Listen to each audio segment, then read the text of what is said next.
Mesdames et messieurs, bonsoir et ravi de vous retrouver pour ce 19h. Dans ce journal, nous irons dans la région du centre-est pour faire le compte rendu d'une rencontre entre les élus locaux et des organisations de la société civile où il a été question de bonne gouvernance. Dans ce journal également, on va parler culture et nous irons à Dori pour vous faire vivre la clôture de la deuxième édition du festival Weltare Ndungu. Voici les titres de ce 19h. Mesdames et messieurs, une fois de plus, bonsoir. Ce 21 août à Bitou, dans la région du centre-est, le mécanisme africain d'évaluation par les pairs MAEP a organisé un atelier à l'endroit des organisations de la société civile et des responsables des services déconcentrés de l'État. Il s'est agi à cette rencontre de renforcer les connaissances des participants sur les questions de bonne gouvernance, de civisme et de citoyenneté. Le reportage porte la marque de Alassane Kiendrebego et de Mamadi Ouedraogo. Ils sont des élus locaux, des représentants des organisations de la société civile et des services administratifs de Bitou dans la région du centre-est. Avec les membres du Conseil national du MAEP, le mécanisme africain d'évaluation par les pairs, ils approfondissent leurs connaissances sur la bonne gestion des collectivités. Cet atelier recherche l'amélioration de la gouvernance au plan local. En matière de conduite des actions publiques, il y a toujours des déficits. Vous voyez même que la société évolue, donc du coup, ça veut dire qu'il faut développer des initiatives en adéquation avec l'évolution des comportements des citoyens pour pouvoir donc gérer nos cités. Au cours de ces échanges tenus en français et en langue locale, les participants ont eu droit à des communications relatives au processus et aux recommandations du MAEP, ainsi qu'au rôle des acteurs de la décentralisation dans la bonne gouvernance locale. Vraiment, c'était un bon ouf pour nous, parce que depuis longtemps, on attendait ça. Ce qu'on a acquis, on va essayer d'élargir ça au niveau de nos conseillers municipaux et toute la population. Donc, nous allons essayer de leur apporter tout ce que nous avons acquis en matière de bonne gouvernance. On pensait que la gestion de notre commune incombait seulement au maire et son équipe. Désormais, nous allons sensibiliser les femmes dans les associations et les inciter à une participation active pour le développement de Bitou. 20 communes du Burkina bénéficient de cette formation du MAEP qui se tient sous le thème « Le processus du MAEP au Burkina Faso, quel apport pour le renforcement de la bonne gouvernance locale ?» La question de la bonne gouvernance tient également à cœur les membres du cadre de concertation de la région du Sud-Ouest. Pour le marquer, ils ont dressé et présenté un rapport sur la performance à mi-parcours du plan national de développement économique et social.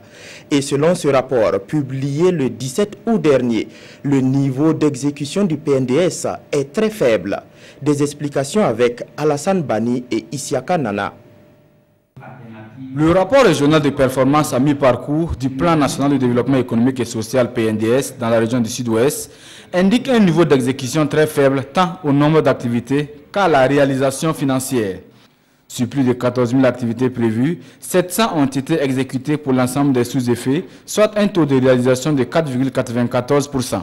Le niveau faible des taux s'explique par le fait que plusieurs activités sont en cours. Et dans notre démarche de suivi, on ne prend en compte que les actions, et, par exemple au niveau physique, lorsque le produit est atteint. Alors qu'il y a des produits, par exemple, qui sont conçus de plusieurs activités. Quand on prend par exemple la construction d'écoles, il peut y avoir comme produit 50 écoles construites. Une fois qu'une seule école n'est pas construite, on considère que le produit n'est pas atteint. La poursuite rigoureuse des activités entamées au premier semestre, leur bonne exécution, le démarrage des activités non encore exécutées sont en perspective, des actions inscrites pour le semestre à venir. Et pour l'atteinte des objectifs, les élus locaux sont donc invités à fournir des efforts dans la réalisation des plans de développement. S'il n'y a pas de gouvernance locale, il n'y a pas de développement. Donc les perspectives, c'est vraiment les inviter à prendre conscience de leur rôle dans le développement des communes, et avec l'accompagnement de l'État, puis ça ira. Cette deuxième session extraordinaire du cadre de concertation régionale a également permis de passer en revue la situation de la campagne agricole dans la région. Une campagne qui présente une physionomie assez bonne selon la direction régionale en charge de l'agriculture. Restons toujours sur le chapitre de la bonne gouvernance pour faire cas du devoir de redevabilité auquel les responsables de la commune rurale de Bama se sont soumis. Face à leur population, ils ont tenu à faire preuve de transparence quant à la conduite des activités de leur commune. Notons que c'est une activité organisée par la coalition burkinabé des droits de la femme. Le point avec Maneka Yen et Momoni Baro. Des échanges pacifiques et respectueux entre le conseil municipal de Bama et les populations de la commune sur la conduite des affaires locales.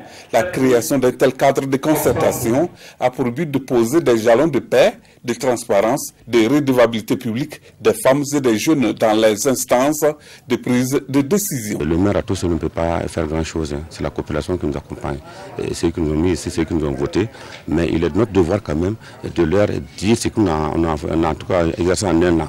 Donc la population de Bama, comme je vous dis, c'est une ville, il y a dire une commune cosmo en tout cas, parce qu'on a presque toutes les ethnies à Bama. Donc nous vivons dans la symbiose à Bama. Vous avez qu'au conseil municipal, on a toutes les ethnies, certes, mais on a tous les partis politiques, que ce soit de l'opposition, de la majorité. À Bama, en tout cas, je crois que ça va. La coalition burkinabé pour le droit de la femme est l'initiatrice de ce cadre de dialogue citoyen avec l'appui technique de certains partenaires. Il faut que de temps en temps, les gouvernants puissent se retourner vers la population pour leur dire ce qu'ils sont en train de faire et recueillir également les besoins de la population pour les faire prendre en compte dans leurs projets de développement. Oxfam promeut la citoyenneté active, Oxfam lutte contre les inégalités et je crois que s'il y a ce genre d'exercice en termes de réduction des inégalités de la pauvreté, ce serait effectivement quelque chose de gagné. Ce projet est approuvé en octobre 2015 et ce n'est qu'en avril 2016 que sa mise en œuvre a pu effectivement démarrer. Les activités du projet prennent en compte 6 communes, Samba, Koubri, Ouagadougou, Koudougou, Bama et Bobo-Dioulasso.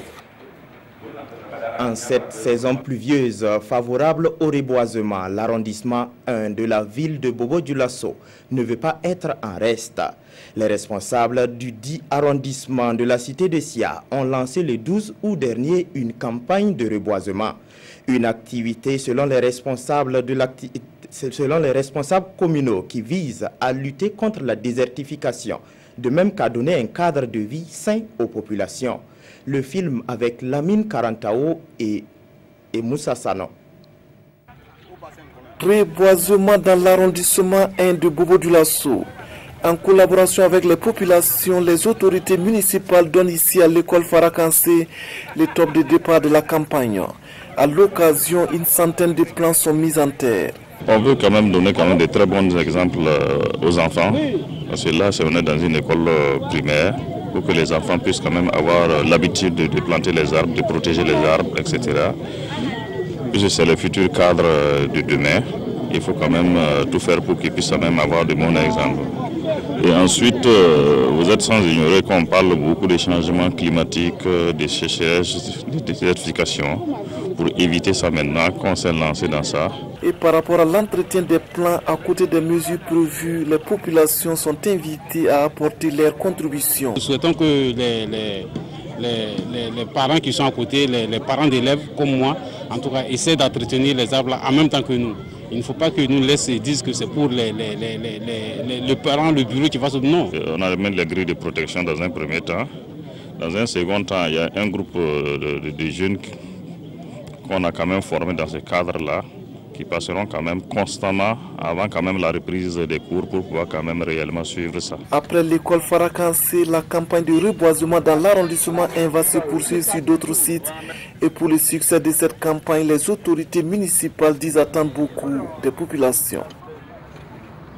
Pour la page culture de ce journal, laissez-moi vous amener à Dori, où s'est tenue la 2e édition du festival Weltare Dungu. Ce festival se veut un cadre d'épanouissement de la jeunesse du Sahel pendant les vacances. Et au programme du festival Weltare Dungu, il y avait des ballets, des sketchs et du slam. Plus de détails avec Yamba Nakulma et Joseph Bambara. Les rideaux sont tombés sur Weltare Ndungu 2017.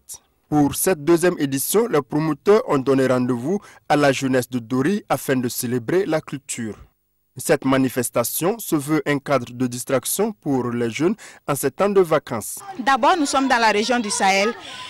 En tant que jeunes, on a constaté que ces genres d'activités, on n'en trouve pas, il n'y en a pas. Donc, pour permettre à la jeunesse sahélienne de passer les vacances dans un cadre sain, dans une compétition saine, on a eu l'idée d'organiser Welta Rendungu pour leur permettre de s'exprimer. Ce festival a vu durant 6 semaines des troupes de jeunes se mesurer en ballet, playback, sketch, slam et miss. Au thème de cette compétition, c'est la troupe Compagnie culturelle Compital Sahel qui s'est imposée pour la deuxième fois en sketch. Content, on peut le dire, on peut être toujours content de ce qu'on fait, mais on cherche toujours à améliorer. C'est là, on s'est un peu vu de notre côté et on veut donner notre meilleur et on espère qu'il y aura toujours une autre édition pour permettre à nos jeunes sahéliens ici d'exposer ses talents. Weltare Ndungu Nagué, réduit à la seule province du Séno, prend petit à petit une dimension régionale avec la présence cette fois-ci de la troupe Émergence Théâtre du Sahel venue de Gorom Gorom dans la province de Ludalan. Les promoteurs comptent l'étendre à toute la région du Sahel. Pour cela, ils demandent le soutien des autorités. C'est tout pour ce journal. Merci pour votre aimable. L'info continue sur www.rtb.bf.